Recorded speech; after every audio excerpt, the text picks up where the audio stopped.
So, a mysterious discovery was made deep in the Red Sea, the so-called death pools. Woo, that's scary. In 2020, researchers embarked on a dive into the Red Sea. The mission spot was in the Gulf of Aqaba, between Saudi Arabia and Egypt. Near the end of their expedition, as they ventured deeper into the darkening waters, they noticed some strange seaweed floating above the seafloor.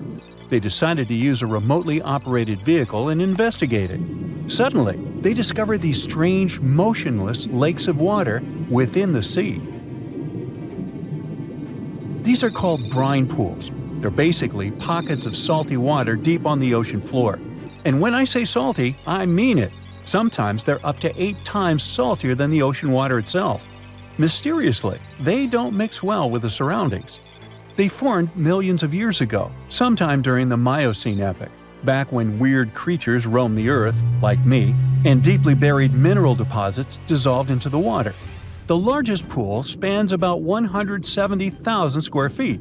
Meanwhile, 3 smaller ones are under 107 square feet each. At first, this discovery didn't seem that scary. But here's why they're so horrifying. Not only are they disgustingly salty, they also lack oxygen. Now hold on a sec, isn't that normal for something that's underwater? Well, it turns out the Earth's waters are full of oxygen, and at least half of this element on our planet comes from the oceans. Just like plants on land, marine plants such as phytoplankton, seaweed, and algae munch on sunlight and produce oxygen through photosynthesis. They release lots of it into the surroundings. Marine life then eats half of it, so only about a quarter of the oxygen that we breathe actually comes from the oceans. Just like us, sea creatures need this element to survive. Without it, they can't breathe and support their metabolism to live. That's why these pools are super dangerous for most of them. It's like a puddle of thick syrup for bugs. When they get in, the poor things immediately suffocate and pass away. Which is why the pools are surrounded by a graveyard of marine animals. But let's see how these things can exist in the first place. Have you ever tried making ice cubes from salty water? Spoiler, it's pretty hard.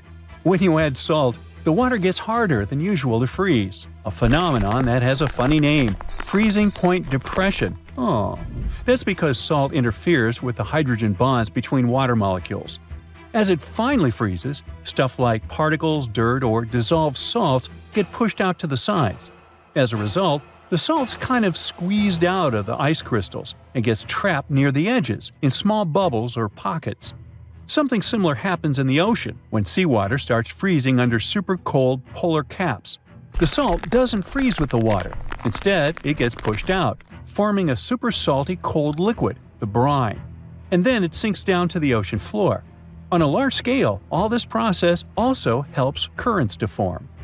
Despite being so dangerous, the pools are still full of microbial life, because microbes couldn't care less, they'll survive anywhere. There are literally thick mats of them in the brines. There are also some salt-loving creatures, like shrimps and eels, hovering around the pool's edges. They're being super creepy, waiting to catch unsuspecting prey that ventures too close to the toxic death pool. Ew. Well, it sounds icky, I know.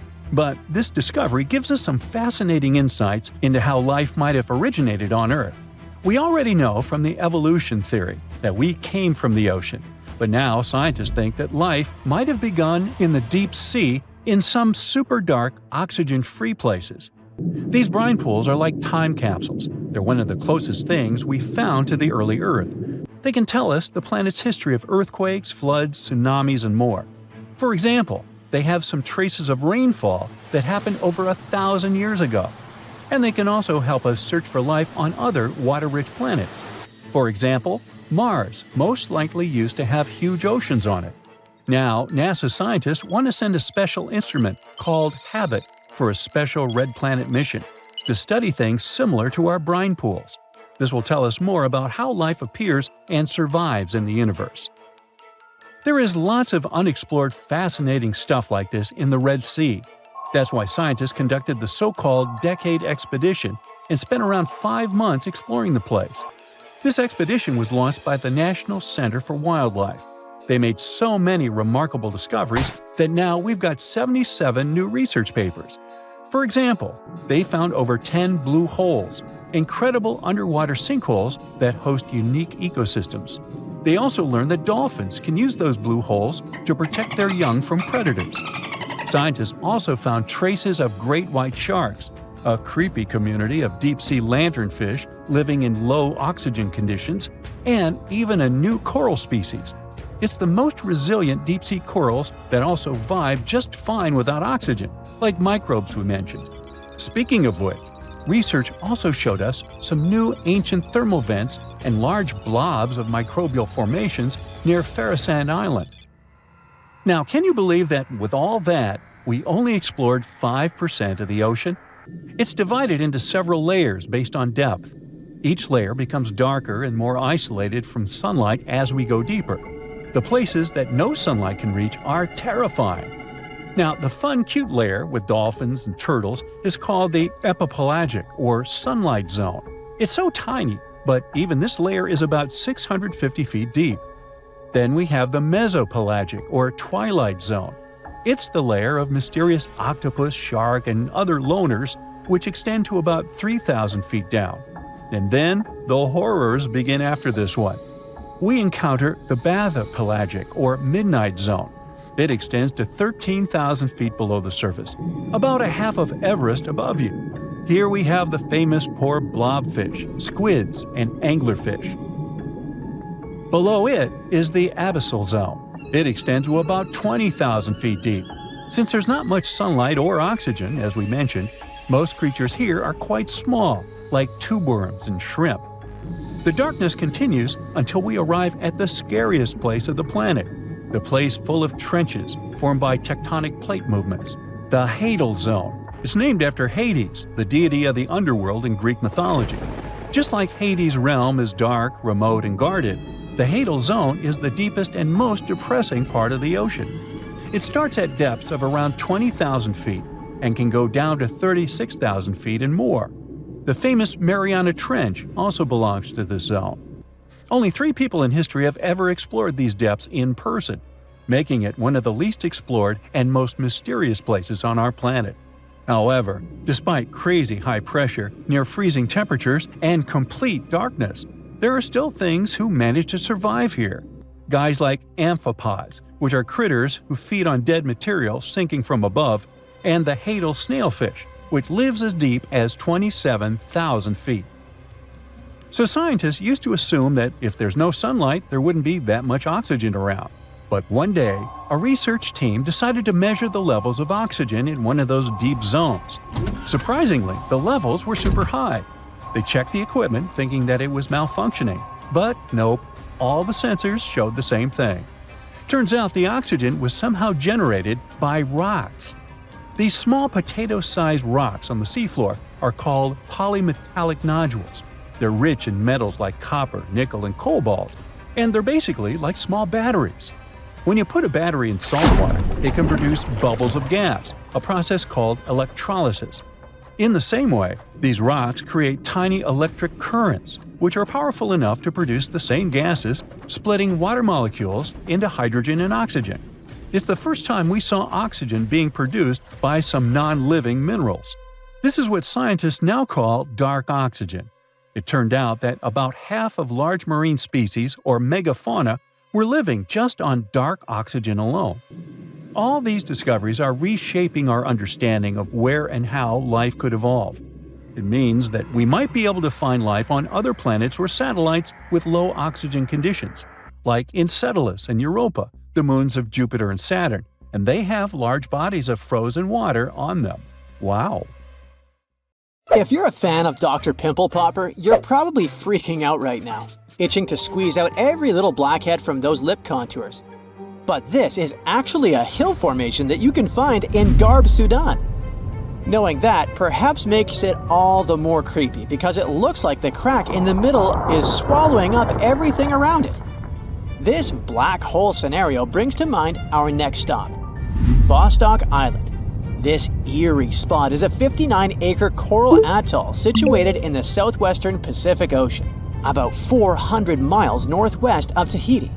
If you check it out on Google Earth today, it looks like it's been totally blacked out, sparking all sorts of wild theories.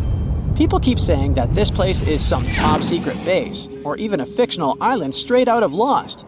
But what we see here is actually just a dense, dark green forest made up of Pisonia trees. Since nobody lives there and hardly anyone ever visits, the island is pretty much untouched by humans. This massive star, or mandala, is situated just outside Beatty, Nevada. It has got the internet all puzzled, with people trying to figure out if it's evidence of some kind of extraterrestrial activity. To add to the mystery, this spot is right by the Tonopah Test Range, which is also known as the famous Area 52.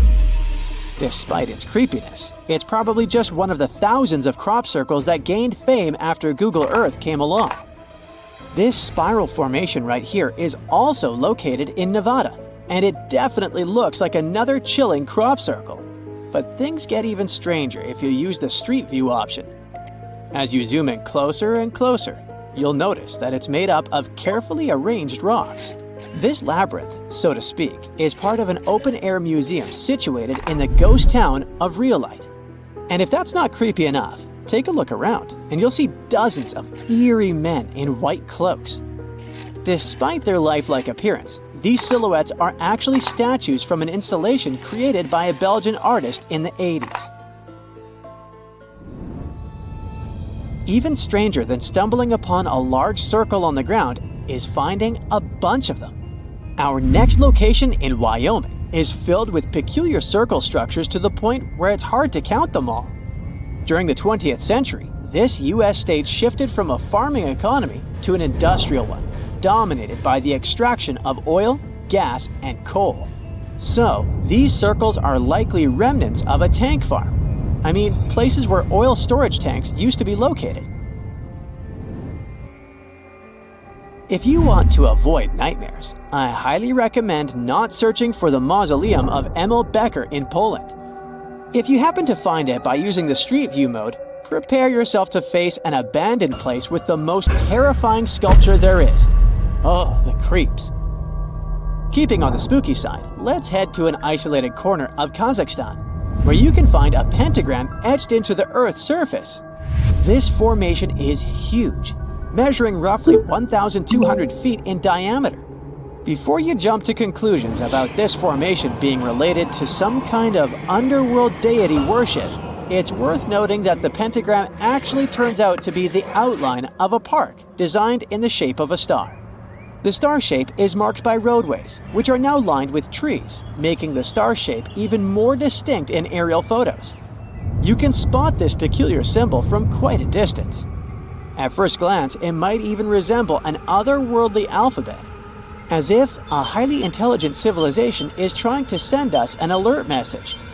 But this mystery is already solved. We are in De Hoge Veluwe, a Dutch national park located in the province of Gelderland. And these lines are actually part of the park's logo. Search for these coordinates to find what looks like a land formation straight out of an extraterrestrial landscape, or perhaps a set from Avatar. This place, located in Inner Mongolia, China, is believed to be a granite mine. But it's a bit of a mystery why it has such a striking blue tone on Google Earth. If you check it out on Microsoft Bing Maps, for example, the same location appears in a much more natural tone. In the Australian outback lies a massive geoglyph known as the Maori Man. Discovered in the late 90s, it appears to represent an indigenous Australian man hunting with a boomerang or stick. The figure stretches for more than 2 miles in length and about 1.6 miles wide. It has deep furrows carved into the ground, which adds to the complexity of its formation and origin. Despite efforts to uncover its purpose, its origin is still a mystery. This is Desert Breath, located in the Sahara. Like many things you have seen in this video, this formation also sparked speculation about it being created by extraterrestrial beings. But a quick Google search clears up that mystery. It turns out this is an art installation created by a group of 3 Greek artists back in 1997. They went all out, moving around a whopping 280,000 square feet of sand and even creating a large pool in the middle of it. Egypt still holds many mysteries, and you can explore them yourself with Google Earth. That's how some people stumbled upon this striking triangular-shaped plateau and immediately jumped to the conclusion that they discovered a hidden pyramid. However, experts quickly dashed their hopes. They believe there's no plausible explanation for a pyramid to exist in this area, located 8 miles west of the Nile Valley edge in Upper Egypt. This discovery is likely nothing more than a hill that has suffered the effects of erosion, combined with a heavy dose of wishful thinking. In some cases, nature itself is responsible for creating frightening sculptures, like the Badlands Guardian in Alberta, Canada. If you look at it from above, you'll notice not one, but 2 human heads emerging from the landscape. These gigantic beings were sculpted by rainwater erosion on layers of clay-rich soil. Ironically, additional human-made structures give the impression that this one is wearing wired headphones. It seems that deserts are a prime spot for discovering strange images on Google Earth. So our next stop is China. In the Gobi Desert, you'll come across zigzagging white lines that look kind of random. The first challenge for armchair experts was figuring out what these structures were made of, as it's hard to tell if they're painted on or dug into the landscape. There's still a lot of speculation about it on the internet. But the most plausible explanation is that this structure is used for calibrating satellites. This way, satellite cameras can focus on these large grids to orient themselves in space. Check out this intact plane that seems to have sunk beneath the ocean off the coast of Crooked Island, Bahamas. Some viral videos claim it's a crashed plane belonging to the infamous Pablo Escobar. The truth is that something lying on the bottom of the ocean can't be that visible, so it's more likely that it's a plane that was actually flying when Google captured these images. However, there is a strong belief that Pablo Escobar did have a plane that crashed nearby, but it was in another part of the Bahamas known as Norman's Cay. You can still spot it in shallow turquoise waters. Just search for Norman's Cay sunken plane, and there it is. If you're convinced that extraterrestrials are already among us, then go ahead and type in these coordinates on Google Earth. Explore the area using Street View, and wow, what is it? Of course, we're not talking about visitors from other planets, but this shadow of a gigantic creature still gives me the creeps. Turns out, it's just a person lugging around one of those 360-degree Street View cameras tucked away in a trekker backpack. So hey, if you take a good look around Google Earth, you might stumble upon more of these elongated necked beings walking around the globe.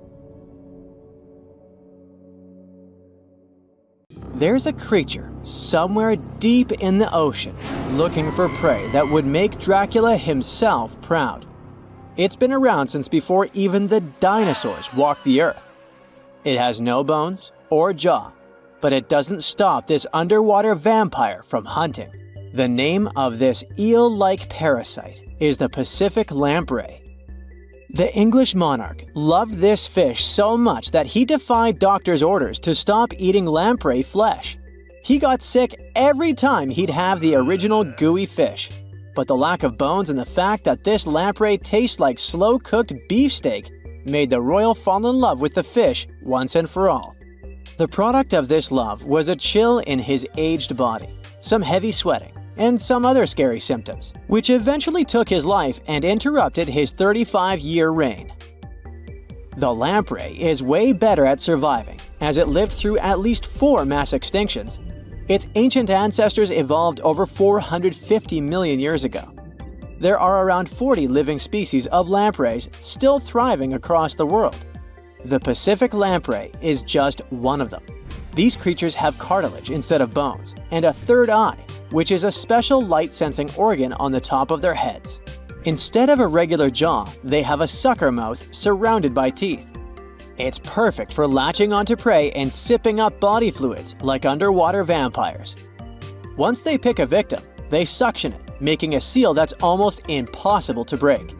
Scientists believe the Pacific lampreys don't munch on flesh. Female lampreys lay up to 200,000 eggs in nests that stay in fresh water for 3 to 4 weeks. Once the larvae hatch, they burrow into sediment and stay under the sand for up to a decade.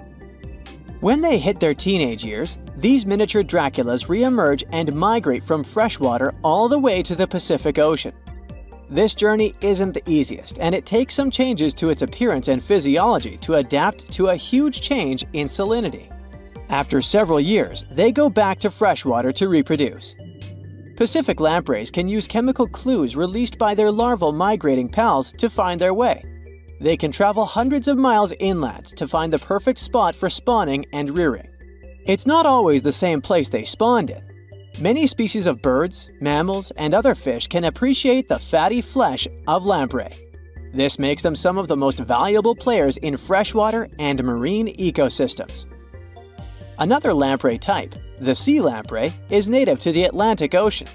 It's not that dangerous when it's at home, but once it gets to the Great Lakes, it becomes a real threat to the 4 local native species of lamprey. The sea lamprey is up to 4 times bigger than the lake species. It has unlimited food and spawning grounds, and no natural predators here, so it becomes cocky. It secretes an enzyme that doesn't let the blood clot. Once it attaches to some unsuspecting fish, it spends the next several months feeding off of it. And even if the fish shakes the lamprey off, it doesn't have long to live because the mark the predator leaves behind.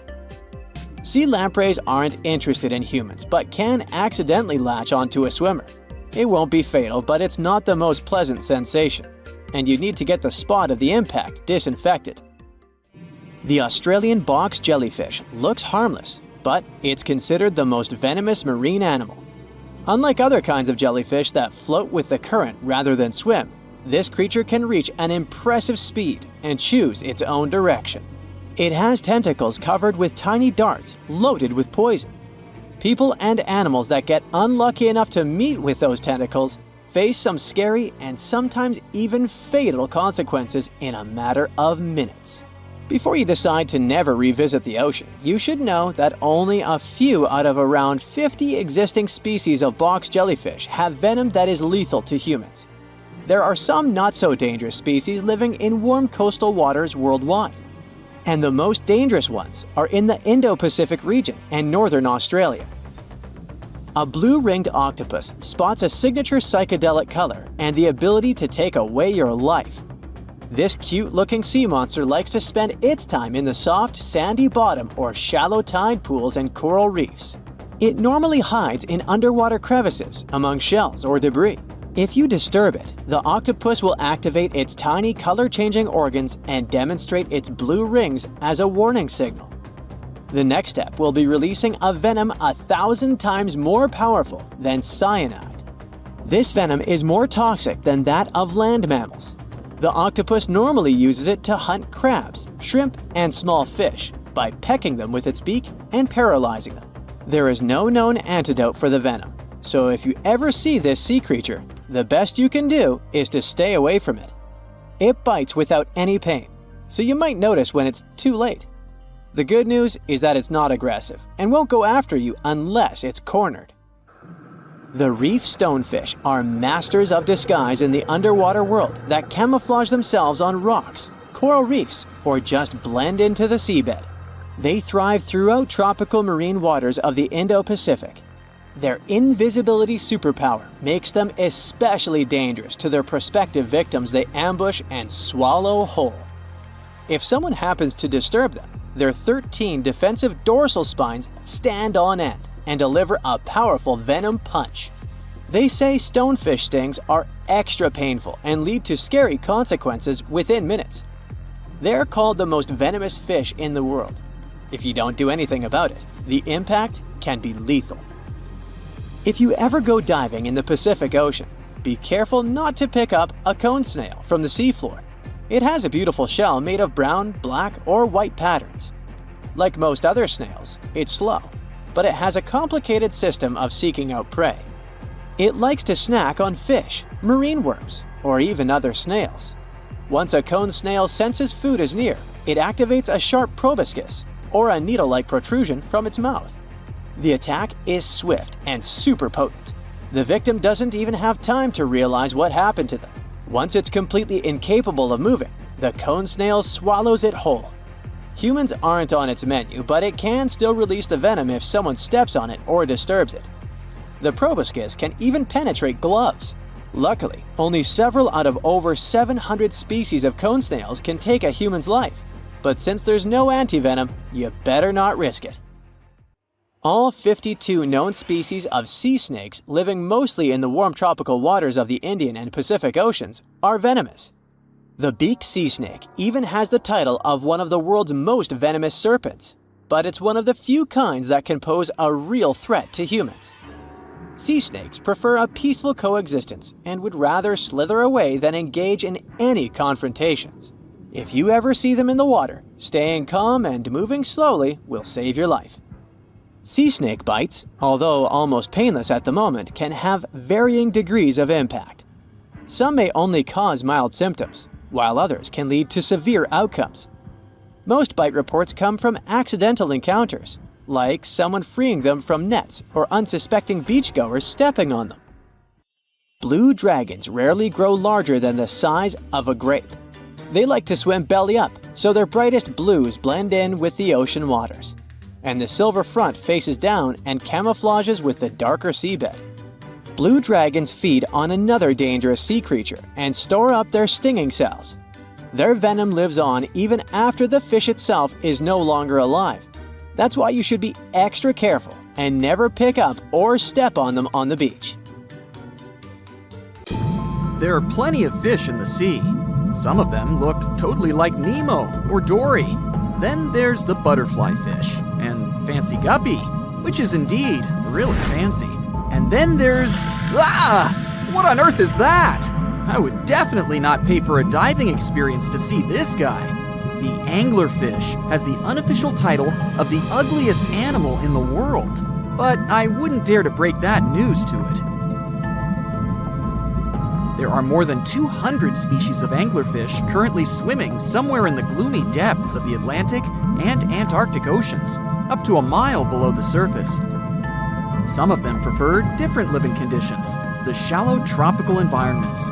Different kinds of anglerfish vary in shape and size, from the famous black sea devil to frogfish, monkfish, footballfish, goosefish, batfish, and sea toad. The larger ones can be half as long as a full-sized bed, but most are less than a foot long. Since the choice of meals where these guys live isn't that huge, they had to come up with a unique hunting strategy. They don't waste their priceless life energy on following prospective prey. Instead, they use a piece of dorsal spine that sticks above their mouths like a fishing pole, hence the name of the fish. There's a sac of bioluminescent bacteria that glows brightly in the dark at the end of that rod. The light lures prey, and all the anglerfish has to do is wait, and then enjoy its lunch delivered right to its mouth. Their bodies are pliable and huge, so they can easily swallow prey twice their size. Deep-sea anglerfish eat whatever they can find. Species that live in more shallow water aren't picky either, and can eat anything from shrimp to snails and small fish. Only female anglerfish have the cool fishing rod feature though. So what about their males? Finding a soulmate deep under the sea isn't that easy. I mean, literally, there's no light down there. Plus, there are frigid temperatures and low oxygen levels. Anglerfish can't afford to go on many dates in those conditions, so they mate for life.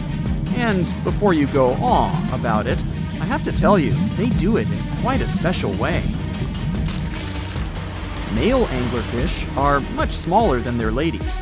The contrast is so striking that when researchers first got interested in their love life, they thought those males were actually the offspring, or larvae, hanging out next to their moms. Certain anglerfish male species have receptors that alert them that there's a female nearby. After they mate, the male bites into his woman and stays attached to her head, belly, near her tail, and other areas he can access. While they morph together forever, the female fish gets the male's cells, DNA, and reproductive organs, but loses her immune response cells. The male gets free permanent housing and nutrition. Given the current real estate prices, it sounds like a dream. But that accommodation is shared by up to 8 males, and they can't move out if they ever feel like it. You're unlikely to meet this deep-sea fish in real life, But if you meet an anglerfish in your favorite video game, remember that you can easily outswim it and make it kinder to you with tranquilizing arrows. Once you befriend it, the anglerfish can be your scout and help you discover new areas with its bioluminescent pods. Back in the real world, down in the twilight zone of the ocean, about 650 to 3,300 feet down, the anglerfish isn't the only creature you're lucky you'll probably never meet. Many of the locals look like they come straight out of science fiction or horror movies, but that's because they had to adapt to this dark, deep world. I did my best to get you prepared for the creatures you're going to meet, starting with the common fangtooth. They spend most of their lives deep down, but at night, they move toward the surface to snack. These guys are more active than most other deep-sea dwellers. They don't wait for food to come their way, but actually follow it, and then get it with their long, hungry teeth. They don't have a built-in light bulb like the anglerfish, so they've developed a great sense of smell and use as much sunlight as they can get there in the depth to get around. Sometimes, even the shadow of a passing by prospective prey is enough for them to switch to action mode. And though they don't look too charming, they're completely harmless to humans if you ever run into one of these guys. Stoplight Loosejaw sounds like a great name for an alternative band, but it's actually another deep-sea resident with sneaky hunting habits. It has special light-producing photophores under each eye. They emit green and red light like a stoplight, hence the name of the fish. Unlike other fish, these guys hardly ever leave the twilight and midnight zones. Their lower jaw is a quarter of the total body length, and the stoplight keeps it open all the time, hoping to get some lunch. It looks like a ferocious predator, but mostly prefers zooplankton with an occasional dessert of shrimp, krill, and fish. I'm sure you didn't expect to meet a hybrid of an eel and a bird, but here it is! The slender snipe eel has a beak, much like that of a bird, with curving tips. The beak is equipped with tiny hooked teeth that the eels use to catch the antennae of delicious shrimp. And it sure is slender, stretching up to 5 feet and weighing only a few ounces. Scientists don't know all of this guy's secrets, since it's pretty tricky to study in their natural habitat. But it looks like they only produce offspring once in a lifetime, and then pass away. Glass squids like to take it easy in life and literally go with the flow. They're filled with a solution which is lighter than water, so they don't have to make any effort to move around the deep sea looking for food and partners. These creatures are transparent, so they blend into any landscape and don't even cast a shadow while moving. Talk about a great survival tactic. If danger finds it anyway, it can transform into a lumpy ball, pushing its head and tentacles into its mantle cavity. It can also release ink into the mantle and go from transparent to black. The same ink can protect it against hungry whales and seabirds.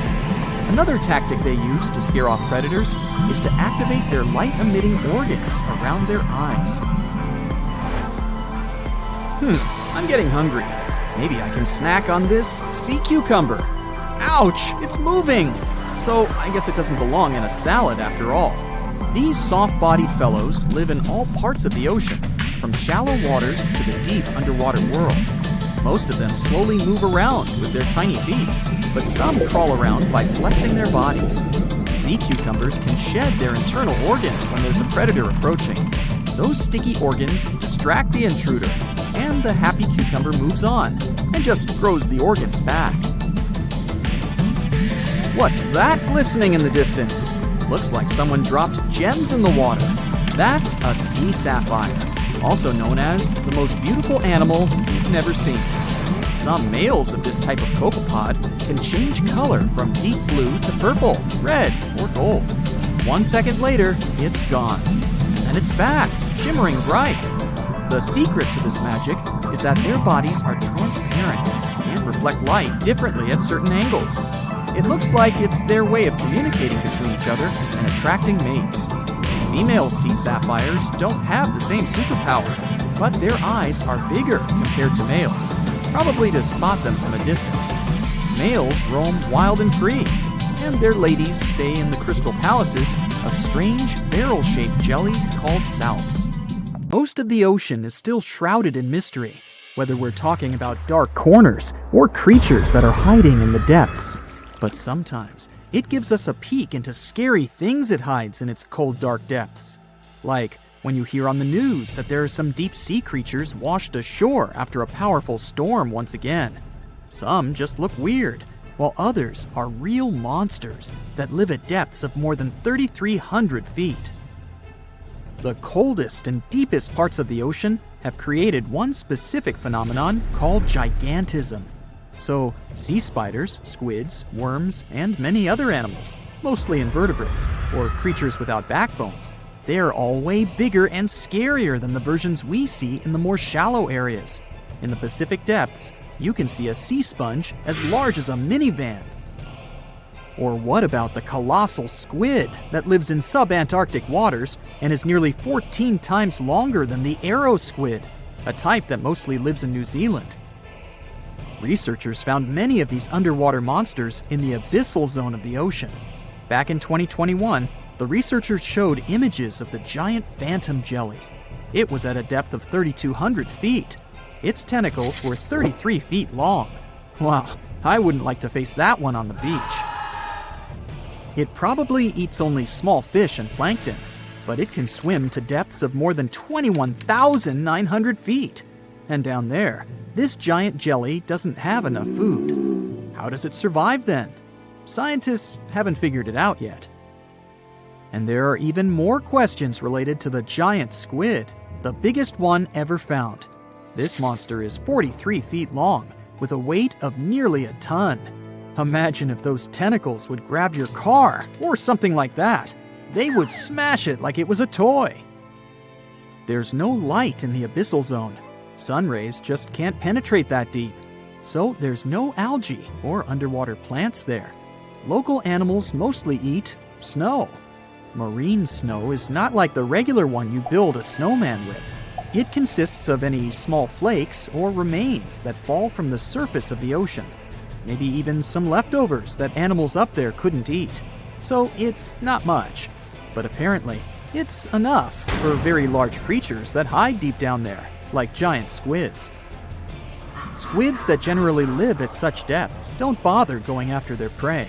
They just wait until the poor animal swims right up to their long tentacles and falls into a trap. It may not be the best method ever, because not many animals will even swim into these dark, cold parts. But it's the method that saves energy. A giant squid eats only 1 ounce of fish daily, which is approximately 45 calories. That's nearly 50 times fewer calories than an average person should eat per day. So when a squid gets 1 fish, it saves it for a couple of days. I hope giant squids won't get the idea to go to the surface and look for food when there's not enough of it in the abyssal zone. And I hope even more that giant Greenland sharks won't get that same idea. You can find them at depths of up to 7,200 feet. They're twice as slow as we usually walk. They swim at a speed of 1.12 feet per second. Their slowness is part of the energy-saving mechanism that creatures down there need to survive. But they can speed up in the form of short bursts when they need to catch prey. But they kinda change their diet from predator to scavenger, considering their environment. There will be more leftovers falling from the surface than animals to go after.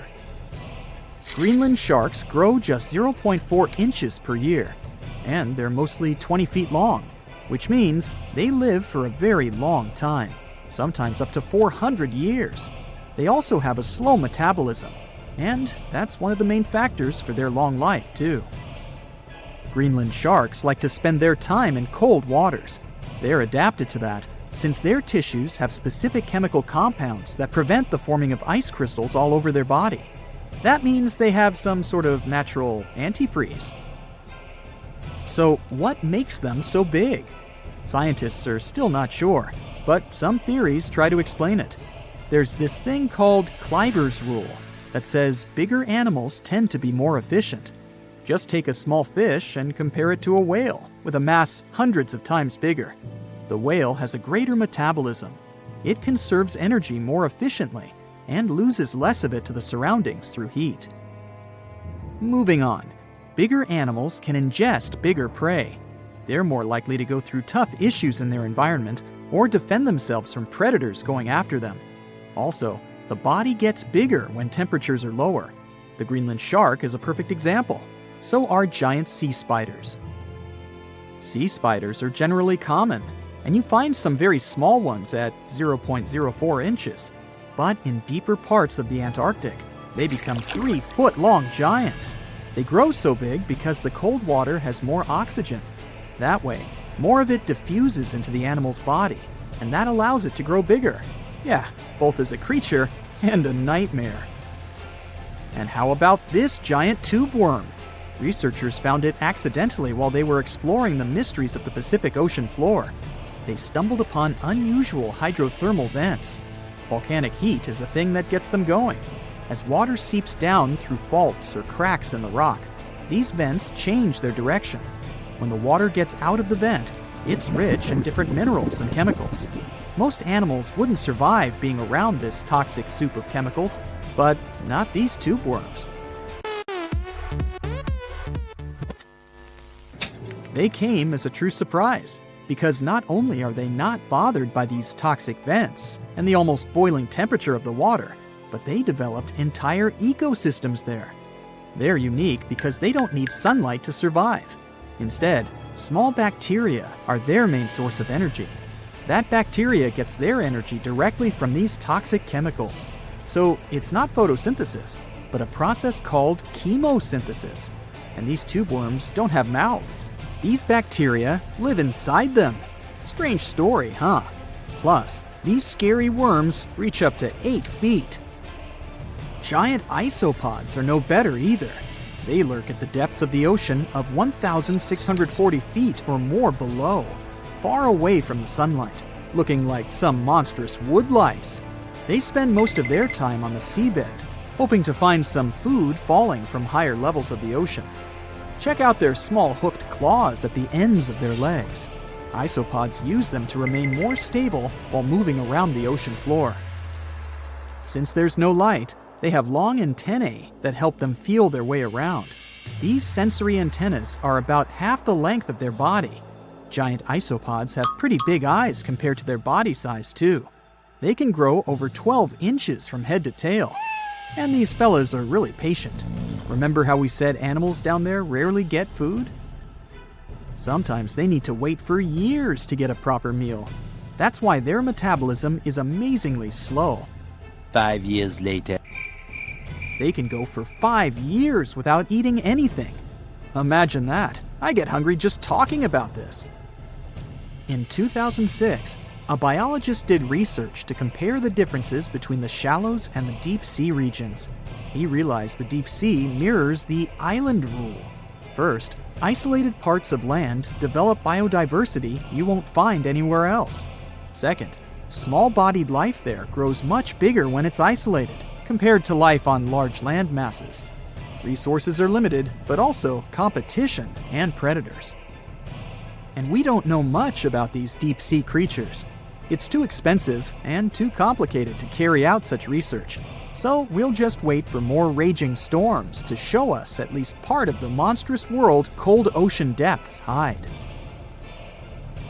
Not a lot of people have heard of this mysterious body of water named after famous English explorer Sir Francis Drake.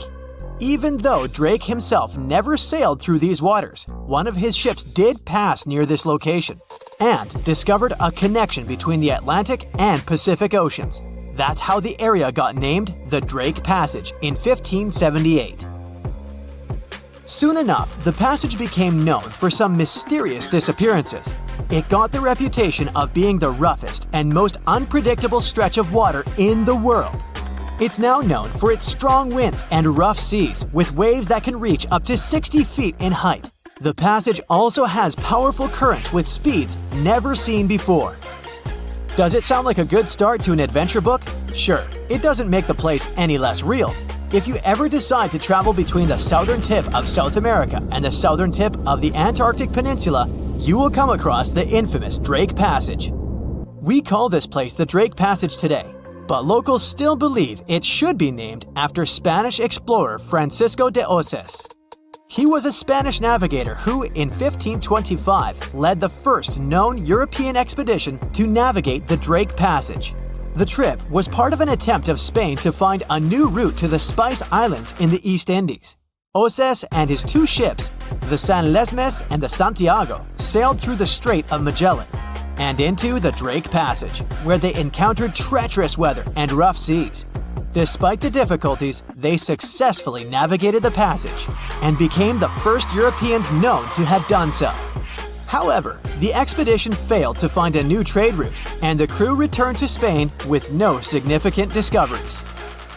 Some years later, in 1616, another ship captained by Dutch navigator Willem Schouten made one of the most successful voyages through the Drake Passage. Despite the difficulties of navigating the often turbulent seas, eventually, the Drake Passage became an important part of international trade routes in the 19th and early 20th centuries.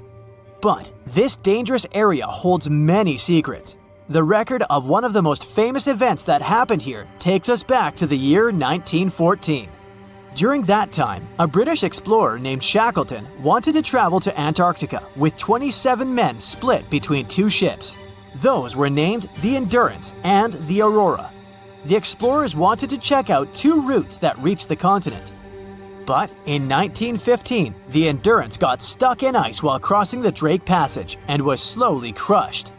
Shackleton and his crew had to leave the ship and could only gather some personal belongings. The Endurance eventually sank, and the crew had to survive on ice for a while. The mission changed from exploring to surviving, and only in 1916 all the men were rescued. The Aurora suffered a similar fate. It also got stuck in ice, and 3 men were lost at sea before the rest of the crew was rescued in 1917. For many years, the ship Endurance was thought to have been lost forever. But in 2022, a group of specialists went on a trip to find it. They left from Cape Town, South Africa on February 5th. The leader of the group said it was most likely the most difficult shipwreck search in history. They used special equipment to find the ship under the water and then used a special underwater camera to take a closer look. The members of the team were sure they had found the Endurance because it was in a place where very few ships had ever been. Despite being 10,000 feet underwater, the Endurance didn't look so shabby. It was actually pretty well preserved for a ship that had been underwater for more than 100 years. The explorers were still even able to see the word Endurance written on it. But it's not just ships that have a hard time with the Drake Passage. A plane with 38 people on board seemed to have disappeared over the Drake Passage in 2019, according to the Chilean authorities. It's believed it hit the icy and rough waters of the passage. Rescuers used ships, planes, and satellites to search for the missing plane and its passengers in the area where it had last sent messages. But the harsh conditions of the Drake Passage made the search very difficult. The exact location where the accident had happened was eventually found, but there were no survivors. The Viking Polaris is another of those ships that got damaged in the passage. Even though it was designed for tough conditions, it was faster than most ships and more stable because of special equipment that kept it balanced. One night, back in 2022, the waves were indeed big, but the ship seemed to be doing well in the rough weather. But then, on its way back to port in Ushuaia, Argentina, a rogue wave suddenly hit the ship without warning. People on board felt like they had been hit by an iceberg. Rogue waves are much taller than other waves around them, and they're very unpredictable. Scientists still don't know exactly why they occur. When this rogue wave hit the Viking Polaris ship, it immediately broke windows on the second deck. Some people on board were hurt, but thankfully, most of them had been properly trained before boarding the ship and knew what they had to do in case of an emergency. The crew was also very good at helping the passengers. Most of them even claimed later that they would board the ship for the second time, despite such an unexpected experience. The boat eventually made it to the port without suffering further damage. What makes this region so hard to cross, though? Found on this piece of land. Want to high-five a sea creature? Well, put your hand up for the Tasmanian red handfish. This fish doesn't swim like a fish. It walks. it uses its flipper-like hands to stroll around on the ocean floor. These bottom walkers are disturbed by swimmers and boats a lot. Some people even want to take them home as pets. I think it's better to just give them a wave and swim on by. The vampire squid. Its species name is Vampiroteuthis infernalis, which translates to vampire squid from hell.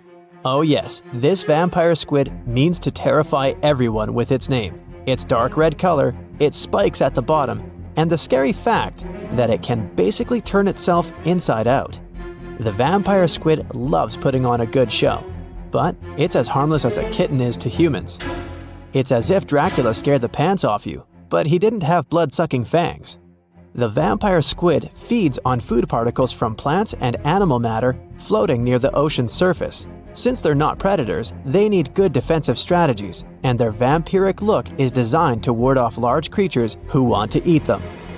Turning themselves inside out is a defensive mechanism since the spiky areas in the inner skin are more intimidating. They also shoot out a substance that does not have color, but is packed with bioluminescent particles to distract predators. The vaquita. Going out on a boat off the coast of Mexico sounds like the perfect vacation. The sun, the blue water, the most endangered sea creature. Wait, what? The vaquita isn't dangerous, but don't expect it to stick around to say hello or sign any autographs. It's incredibly shy. This little cow, that's what it means in Spanish, is one tiny sea mammal. With those black markings around its eyes, it looks more like a sea panda to me. Seeing one should make you feel very special. They're on the brink of extinction, mostly because they got caught by accident in fishing nets. It's estimated that there's only 10 left in the wild. The blue dragon. This little creature looks like something out of a kid's fantasy movie. It's called the blue glaucus, casually referred to as the blue dragon or blue angel. It can be found in many places, the Atlantic, Pacific, and Indian Oceans. It's kind of a mollusk and it only grows to be about an inch long. What you think is the back is actually the mollusk's bright underbelly. It regularly floats on its back so that its blue colors help it camouflage with the water's waves. The blue dragon isn't just pretty, it's also smart. It usually feasts on Portuguese man-o'-wars, also known as Physalia physalis. The blue dragon stores their stinging cells for later use, in essence, stealing their defensive mechanisms. When the blue dragon is threatened, it releases those stinging cells it stored, directing them at an enemy to sting them with more power than the Portuguese man-o'-war would have been capable of. As they can store a huge amount of stinging cells, they can be a threat to humans. So, if you find one, don't pick it up. It's best to admire it from a distance. The barrel-eye fish. If you ever wanted to have Superman's X-ray vision, looking at the barrel-eye fish will make you feel like you gained that superpower at some point in your life without even realizing it. The barrel eye has a transparent head, so you can see how their eyes and brain look inside. This magnificent creature lives in the deep sea. This is the lowest level of the ocean, where strange creatures roam in near-freezing temperatures and constant darkness. They're exposed to water's pressure that's almost 1,000 times that of the surface. If the idea of the deep sea sends a shiver down your spine, stay tuned to learn about another of its creatures later on. The barrel-eye fish can be found in the Atlantic, Pacific, and Indian Oceans. You might be wondering, why oh why would a fish have a see-through head? And that would be a fair question. Since the species was discovered in 1939, it was believed that the fish's eyes were set to see straight ahead and couldn't move. So it was assumed that they had tunnel vision. Scientists Bruce Robinson and Kim Reisenbichler from the Monterey Bay Aquarium Research Institute recently discovered that the fish can move its eyes vertically to see through the top of its translucent head, thus noticing if there are predators or prey nearby. The transparent head also allows more light to enter so they can detect prey better. It's believed that the barrel-eye fish eats jellyfish and small fish species. If you dive in the ocean at night, you might be lucky enough to see how orange ball corallimorph blooms in the dark. But make sure to be quick because as soon as you turn on your flashlight to take a good look, it will retract its tubes back into itself. The megalodon.